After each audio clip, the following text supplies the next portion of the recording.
बिस्मिल्लाहिर्रहमानिर्रहीम। आज के लेक्चर में देखो अक्सर पीरियडिसिटी यानी ट्रिग्नोमेट्रिक फंक्शन का हम लोग पीरियडिसिटी या पीरियड डिस्कस कर लेते हैं। तो इसके लिए सबसे पहले हमें ये खुद जानना पड़ेगा कि हमारे पास पीरियडिक फंक्शन क्या है।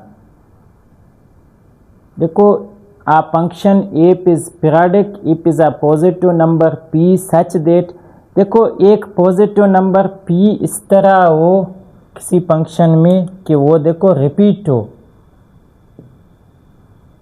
वापस, मतलब आप उस टाइम अगर आप मतलब उस फंक्शन में ये p टाइम के बाद वापस रिपीट हो फिर एफ ऑफ एक्स आए, यानी कोई फंक्शन हो उसमें अगर आप p प्लस करोगे फिर वापस वही फंक्शन आ जाए तो उसको हम लोग क्या कहेंगे, पीरियडिक फंक्शन। और p हमारे पास पीरियड है उस फंक्शन का। अभी देखो मैथ में थोड़ा ये लिखा है, हो सकता है आप कंफ्यूज हो, तो डेली लाइफ से इसको कंपेयर करेंगे फिर आपके लिए बिल्कुल आसान हो जाएगा। अभी हम लोग देखें सन हमारे पास, देखो सूरज है, सूरज डेली सुबह देखो निकलता है फिर गुरूब हो जाता है फिर निकलता है, तो ये हमारे पास ये क्या है, मतलब एक पीरियडिक फंक्शन है जो रिपीट हो रहा है। देखो जो चीज़ वापस रिपीट हो फिर उसी टाइम उसी तरह आ जाए। अगर हम लोग चांद को देखें, देखो चांद शुरू में यहाँ पर है, पहली रात हम लोग देखते हैं, फिर ये ऐसे बढ़ के रिपीट हो के फिर ऐसे घूम के फिर वापस उसको हम लोग इस तरफ देखते हैं। तो ये देखो इसी फंक्शन को हम लोग पीरियडिक फंक्शन कहते हैं जो रिपीट हो। देखो हमारे पास डेली रिपीट हो जाता है, सूरज निकलता है दिन होता है, देखो फिर रात होता है, फिर अगले दिन होता है, फिर रात होता है, दिन होता है, रात होता है, तो ये क्या हो रहा है, रिपीट हो रहा है। तो इसी फंक्शन को हम लोग क्या कहेंगे, पीरियडिक फंक्शन जो रिपीट हो। और इसमें पीरियड क्या है हमारे पास, तकरीबन देखो अगर हम लोग देखें हमारे पास अप्रोक्सीमेट 24 आवर देखो लगता है वापस इस चीज़ में रिपीट होने में, सूरज निकलने में, गुरूब में होने में, वापस निकलने में। तो हमारे पास जो पीरियड इसका क्या है 24 आवर है, यानी रिपीट होने का। फिर हम लोग देखें हमारे पास ये देखो चांद है, इसको मैंने अप्रोक्सीमेट 29.5 इसलिए लिखा है कि एक मरतबा आपके पास 30 डेज़ का चांद होता है, एक मरतबा 29 का। तो देखो ये चीज़ें रिपीट होते जाते हैं, हर बार रिपीट होते जाते हैं सेम चीज़ें। तो उसी तरह रिपीट हो तो उसको हम लोग क्या कहते हैं हमारे पास। अभी देखो अगर मैं एक और एग्जांपल इंक्लूड करूं, हमारे पास जो एयर है, देखो फिर गर्मी आता है फिर सर्दी आता है, इसी तरह सीज़न रिपीट हो जाते हैं। तो पूरे साल में हमारे पास एक साल पीरियडिक फंक्शन है, हर साल देखो रिपीट हो जाते हैं, कितने साल आए उनमें जो पीरियड है हमारे पास 365 डेज़ है, 365 के बाद वो रिपीट होता है। तो अभी मैं उम्मीद करता हूँ कि ये मतलब पीरियड और पीरियडिक फंक्शन क्या है और उसमें पीरियड क्या होता है वो चीज़ आपको समझ में आ गया। फिर इसी चीज़ को हम लोग ट्रिग्नोमेट्रिक फंक्शन में देखते हैं। तो ट्रिग्नोमेट्रिक फंक्शन में ये स्टेटमेंट आपको खाली जहन में करना होगा, इसको भी मैं समझाऊंगा किस तरह। The period of sine, cosine and cosecant and secant function are 2 pi. समझ गए, यानी हमारे पास साइन, कोस, कोसिकेंट, सीकेंट इन सब का ये मतलब पीरियडिक फंक्शन है, ये रिपीट हो जाते हैं, मतलब वापस वही वैल्यू आएंगे। और इनका पीरियड क्या है 2 पाई के बाद रिपीट होंगे। और हमारे पास सिंपली यही एक चीज़ आपने याद रखना है कि यानी हमारे पास साइन, कॉस, कोसिकेंट, सीकेंट क्या है, पीरियडिक फंक्शन है, इनके मतलब रिपीट हो जाते हैं वापस कितने के बाद, 2 पाई के बाद।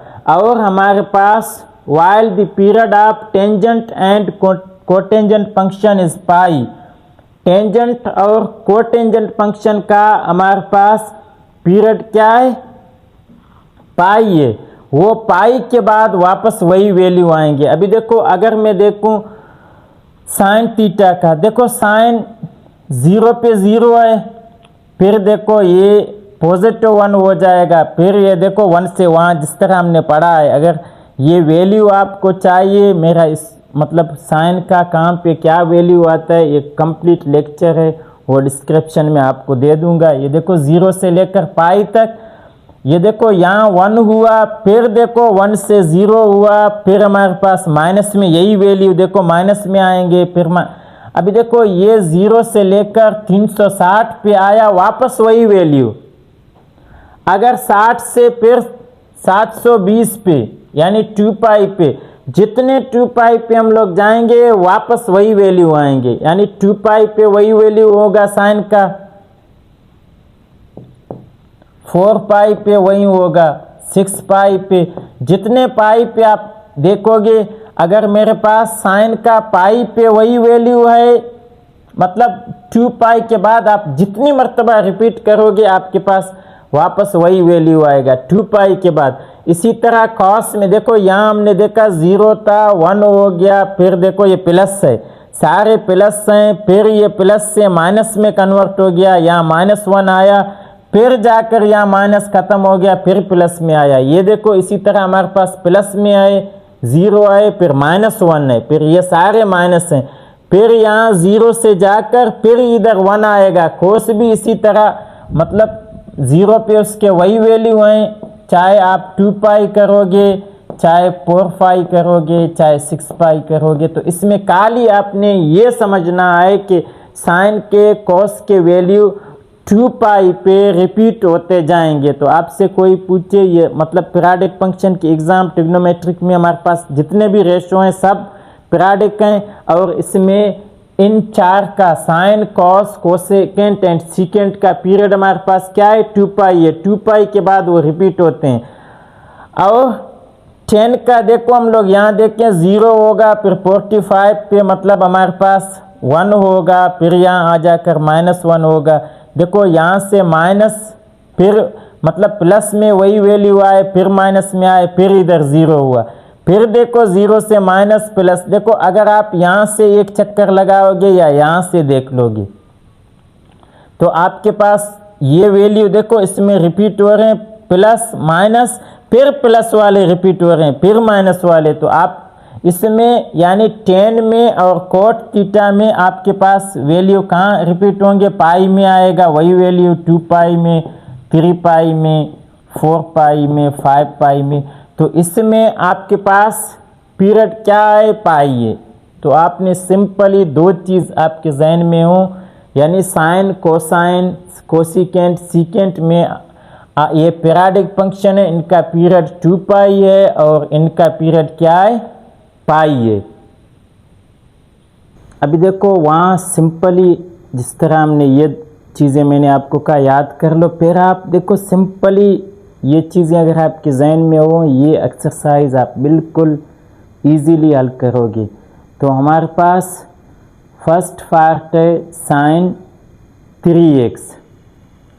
अभी अगर साइन, ये देखो मेरे पास 3x है, इसका मुझे जब पीरियड मालूम करना हो तो आप रफ वर्क में सबसे पहले साइन का पीरियड लिखें। समझ में आया नहीं? तो साइन का पीरियड हमारे पास क्या है, 2 पाई, हम लोग जानते हैं। फिर इस 2 पाई में देखो हमारे पास यहाँ जो लिखा है 3x, तो इसमें आप देखें आपके पास जो कोफिशिएंट है वो 3 है, तो इस 3 को आप इसके साथ डिवाइड करें तो यही आपके पास पीरियड होगा, यानी 2 पाई और 3, सिंपल। फिर इसमें देखो ये लिखा है 4x, तो हम लोग जानते हैं कि हमारे पास कॉस लिखा है, तो कॉस का पीरियड क्या है, 2 पाई है। देखो मैंने लिख लिया। फिर मैं यहाँ देखता हूँ कि इस 4x में मेरे पास जो कोफिशिएंट क्या है, 4 है, तो इसको 4 को इसके साथ डिवाइड करो तो ये क्या होगा, 2 1 जा 2 2 जा, तो ये आएगा पाई ओवर 2, तो यहाँ आ जाएगा पाई ओवर 2। देखो सिंपल तरीका है, आपने सबसे पहले जो आपके पास ट्रिग्नोमेट्रिक रेशो लिखा है उस ट्रिग्नोमेट्रिक रेशो का जितना पीरियड है वो लिखो। फिर उसके बाद ये जो इसके साथ पीरियड में, यानी यहाँ जो एंगल में कोफिशिएंट लिखा है उसको आपने क्या करना है, उस पीरियड के साथ डिवाइड करना है, फिर जो आंसर आएगा उसको आपने लिखना है। इसमें हम लोग देखें हमारे पास कॉट एक्स ओवर 3 है, तो ये कॉट है, तो हम लोग जानते हैं कि कॉट का पीरियड हमारे पास क्या है, कॉट का पीरियड हमारे पास पाई है। अभी आप देखें ये अगर पाई है तो यहाँ डिवाइड क्या है, देखो अभी इसका जो कोफिशिएंट है इसको अगर मैं लिखूँ, यहाँ 1 नहीं है तो इसका मतलब है 1 है, तो इसका कोफिशिएंट क्या है 1/3। तो इसमें देखो जो कोफिशिएंट होगा उसको डिवाइड करना है, यानी अगर इसमें मैं 1/3 डिवाइड करूं तो ये देखो डिवाइड से जब मल्टीप्लाई में कन्वर्ट हो जाए तो ये क्या होगा 3/1 होगा। इस डिवाइड को आप ऐसे भी लिख सकते हो या और आसानी करेगा आपने यहाँ इस तरह डिवाइड देख के इस तरह लिखना है, सही है। फिर आपके पास जब डिवाइड को आप मल्टीप्लाई में कन्वर्ट करोगे तो क्या होगा, ये देखो पाई अपनी जगह आया, डिवाइड को मल्टीप्लाई में कन्वर्ट करोगे ये 3/1 आएगा। तो आपके पास जो यहाँ आंसर आएगा वो क्या होगा 3 × पाई 3π/1, और 1 को हम लोग डिवाइड में नहीं लिखते हैं, तो ये क्या आ जाएगा 3π। अभी इसमें आप देखें कॉट में हम लोग जानते हैं हमारे पास कॉट का पीरियड क्या है पाई है, देखो कॉट का पीरियड पाई है, फिर उसमें डिवाइड करना है इसका कोफिशिएंट। कोफिशिएंट अगर यहाँ कुछ नहीं है तो इसका मतलब है 1 है, तो आपके पास कोफिशिएंट क्या आएगा 1/6। तो इस 1/6 को डिवाइड से जब मैं मल्टीप्लाई में कन्वर्ट करूँगा तो ये 6/1 होगा, और 6 × पाई आपके पास क्या होगा 6π। फिर इसमें देखो एक चीज़ आपके जहन में हो, ये जो √3 है ये बाहर है, इसको पीरियड से कुछ वास्ता नहीं है। पीरियड के लिए आपने ये जो लिखा है इसको देखना है, साइन के साथ जो एंगल यहाँ लिखा है उसको देखना है, सही है। ये जो बाहर जितना कोफिशिएंट है उसको पीरियड से वास्ता नहीं है, पीरियड आपके पास यहाँ होगा। तो हम लोग क्या जानते हैं, हमारे पास पहले इस साइन का पीरियड लिखना है। साइन का पीरियड हमारे पास क्या है पाई है 2π है, साइन का पीरियड क्या है 2π है। फिर उस 2π में हम लोग डिवाइड करते हैं किसको, इस कोफिशिएंट को। अभी इसका कोफिशिएंट क्या है, यानी जो x के साथ लिखा हुआ कोफिशिएंट है उसको डिवाइड करना है, तो वो क्या है 3/2। फिर डिवाइड से जब हम लोग इसको मल्टीप्लाई में कन्वर्ट करते हैं तो ये उलट होगा 2/3 होगा। तो इसका पीरियड हमारे पास क्या आ जाएगा 2 × 2 = 4, 4π/3। तो ये देखो जितना था ये आपके पास रफ वर्क था। तो आपके पास sin 3x का पीरियड 2π/3 आया, cos 4 का π/2 आया, cot का आपके पास 3π आया, cot x/3 का 3π आ गया, और tan x/6 का 6π आ गया, और √5 sin 3x/2 का आपके पास पीरियड क्या आया 4π/3।